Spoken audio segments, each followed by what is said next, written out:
हम मुन्नी झा आ एकटा बहुत सुंदर शिवजी के नचारी सुना रहल छी तऽ सुनू और नीक लागत तऽ कनि कमेंट लाइक जरूर कऽ देबै। बसिहा चढ़ल शिव करथि पुछारी, कोने घड़ी गौरी कुमारी गे माई, कोने घड़ी गौरी कुमारी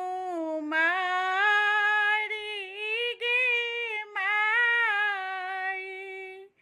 रानी सुनैना घड़ी गौरी कुमारी,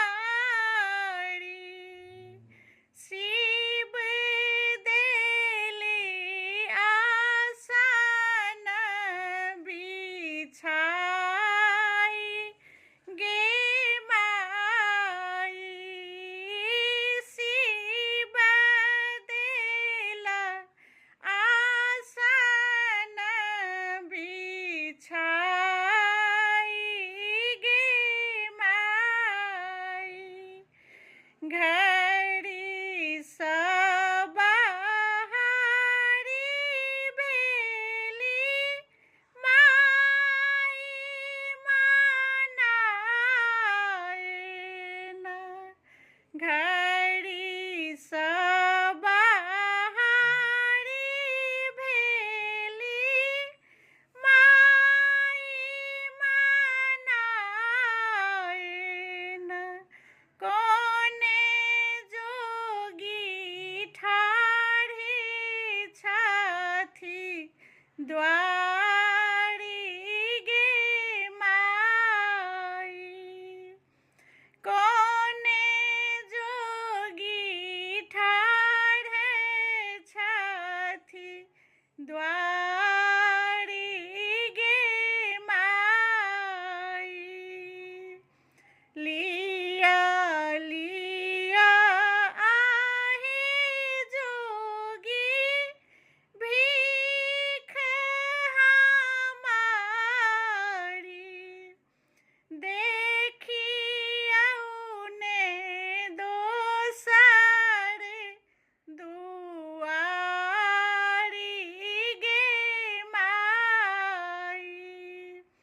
जइयौ अहाँ दोसर दुआरी गे माई, नहीं लेब भिक्षा हम, नहीं जाब दोसर द्वारी, करीब में गौरी से ब्याह गे माई, करीब में गौरी से ब्याह गे माई।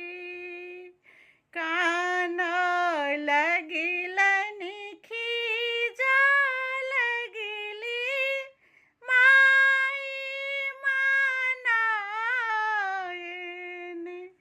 कोना करबी जोगिया जामा